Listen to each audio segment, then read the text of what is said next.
July 1st, 2018, LeBron James signs a 4-year, $153 million contract with the Los Angeles Lakers. While doing this, LeBron left behind his hometown team, the Cleveland Cavaliers, with essentially nothing, starting the rebuild for the Cavaliers. Rebuilds in the NBA normally consist of a team of a lot of young guys trying to do their best and whatever they can to stand out amongst the others. You usually always have really good rookies on rebuilding teams because those teams previously had higher picks to draft the top end talent. Well, that Cavs team minus LeBron probably has been the worst team we've ever seen in our lives. The roster consisted of Jordan Clarkson, J.R. Smith, Iman Shumpert, Kevin Love, Channing Frye, Kevin Holland, Tristan Thompson, Larry Nance Jr., and the 8th overall pick, Collin Sexton. The first year without LeBron didn't go so well. They started off 0-6 and fired their championship coach, Tyronn Lue, and proceeded to finish the season 19-63. With not too many positives coming out of this season, their first round pick, Collin Sexton, finished on the second team All-Rookie and having a really good rookie year despite all the narratives behind him. But what comes with the positive is always a negative because towards the middle of the season, Collin Sexton was called up by his vets saying, quote unquote, Collin doesn't know how to play basketball. Saying that essentially meant that they said he doesn't know his role or he doesn't know how to play winning basketball. And that was just the wrong thing to say at that time because he is only a rookie and you don't expect the rookie to know that much because he's a rookie. In that offseason, the Cavs had the biggest moment of their rebuild, having the best draft out of everyone in 2019, drafting Darius Garland with the 5th overall pick, and drafting Dylan Windler and Kevin Porter Jr. in the late first round. But getting Darius Garland from the Lakers pick they got in the previous Larry Nance Jr. trade and Jordan Clarkson trade set them up for the future. It raised questions though because of them drafting Collin Sexton the previous year and them two playing the same exact position. Going into the 2019-2020 season, the main headlines was to see how good of a backcourt of Collin Sexton and Darius Garland would be because they were the same position and they were the same height, and normally small backcourts don't really have too much success in the NBA. Going into the season with their new coach Beilein, the season went just like every other rebuilding season. The team went 19-46, but went through a lot. Coach Beilein is a legendary college coach coming out of Michigan, and in college, the coaches are more important than the players. They have full control over the players. But in the NBA, it's the complete opposite as the players are making so much more than the coaches, and it's a players' league at the end of the day. And he felt like he couldn't get control of the players, so he decided to quit. Later on in the season, the Cavs traded veteran point guard Brandon Knight for all-star center Andre Drummond in hopes to speed up the rebuilding process. But focus quickly switched to the back-to-back picks in Collin Sexton and Darius Garland. Collin Sexton was having a good year, jumping up to 20 points on very good efficiency, but Darius Garland on the other hand had a bad rookie year. In college, Darius was only allowed to play 3 games because of a torn ACL, stopping him from growing. And he got drafted to our team to be our starting point guard. Now that's already a hard transition even for a player that played in college. But for somebody that only played 3 games, it took him forever to adjust to the NBA speed. Statistically, Darius Garland was the worst player in the league his rookie season, but showed flashes of creation and running the offense. That summer, the Cavs were gifted with another top pick, hoping this would be the one that puts them ahead of their rebuild. With the 5th overall pick, the Cavs selected exciting young forward Isaac Okoro out of Auburn. Now, Isaac was very fun, athletic, and really elite on defense. But he did have some troubles. His self-creation and his shooting was something that was going to take a lot of work for him to fit in this young core.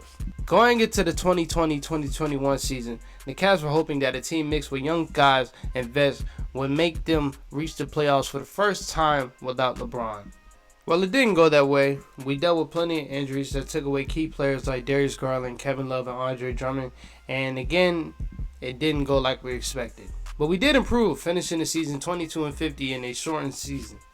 But, unlike other seasons, there were actually some positives out of the season. We've seen drastic improvements in Collin Sexton and Darius Garland. Collin Sexton had an all-star-like season, averaging 24 points, 4 rebounds, and 4 assists on the same efficiency. And Darius Garland, after having a disappointing rookie season, jumped up to 17 points and 6 assists with very good efficiency.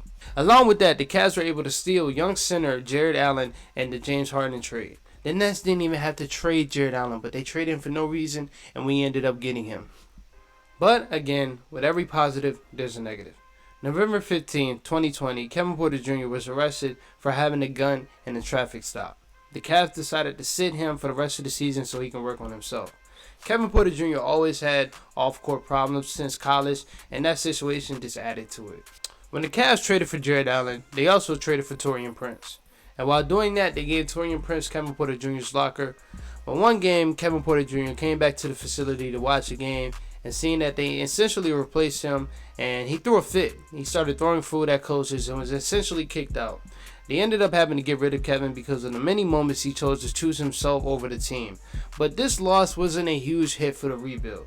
The Cavs again were blessed with another top pick, and again, the hope was for this pick to push them ahead in their rebuild. The Cavs selected Unicorn S talent Evan Mobley from USC. This pick was graded an A+ across all media, and with many fans and media realizing that the Cavs might have just got the next generational talent in the NBA. The Cavs ended up having an eventful offseason, trading Taurean Prince for veteran point guard Ricky Rubio. And then they made a three-way trade with the Blazers and the Bulls, and ended up getting 2017 first-round pick Lauri Markkanen. Now this trade confused some heads because we already had Jared Allen, and we already drafted Evan Mobley. Two guys that play Lauri's position, but the vision for JB Bickerstaff, someone that pushed for this trade, was to start all three and have a very dynamic starting five with 3 7-footers to make an elite defense. Going into the season with obviously a new and improved team, with new and improved front office and coaches, there was some chatter about the Cavs possibly making a playoff push. They even started off 7-4. The Cavs got off to their best start since losing LeBron. But like always, what comes with a positive is a negative. And in game versus the Knicks, their leading scorer Colin Sexton unfortunately went down with a torn meniscus. And later, new and improved Ricky Rubio went out with another crushing injury with a torn ACL. Now, the Colin Sexton injury obviously hurt the team because how good Colin is, but the way that Ricky Rubio was playing, it made the pain of missing Colin a little easier. Up until that point, Ricky Rubio was averaging 14 points and 6 assists, and what JB Bickerstaff did that no other coach did for Ricky Rubio was gave him freedom to be himself. Ricky Rubio in the Olympics is known to be one of the best scorers in the Olympics, not just a playmaker. That's what he's known to be in the NBA. But with us, JB Bickerstaff wanted him to be both, and he did that, while also mentoring our young guard, Darius Garland. So who had to step up with the absence of Ricky Rubio and Colin Sexton? Darius Garland. Darius Garland stepped it up to a point where he became a first-time All-Star, averaging 22 points and 9 assists while shooting amazing from the field. Now, Darius emerged as one of the league's best playmakers. He made everyone else around him better. While doing that, he also helped the Cavs be a top 3 seed in a really deep Eastern Conference. But around Darius was some elite, and I mean elite defense. A lot of people thought JB Bickerstaff was crazy for having 3 big 7-footers in their starting lineup, but it worked perfectly as the Cavs were the best defense by far in the first half of the season. Evan Mobley was practically running away with the Rookie of the Year. Jared Allen emerged as one of the league's best defenders and put in the work in the offseason to jump up to 16 points and 11 rebounds. And Lauri Markkanen at the 3 worked perfectly as he became the team's best perimeter defender and the best perimeter shooter. The second half of the season was killed with injuries. Darius Garland was the first to drop, suffering constant back injuries that kept him out for crucial games. Jared Allen will miss the fourth quarter of the season with a broken finger. Lauri Markkanen and Evan Mobley will suffer high ankle sprains, even including the new Cavs addition that they made to take some of the pressure off of Darius Garland. Karis LeVert, he came in and he missed a lot of games.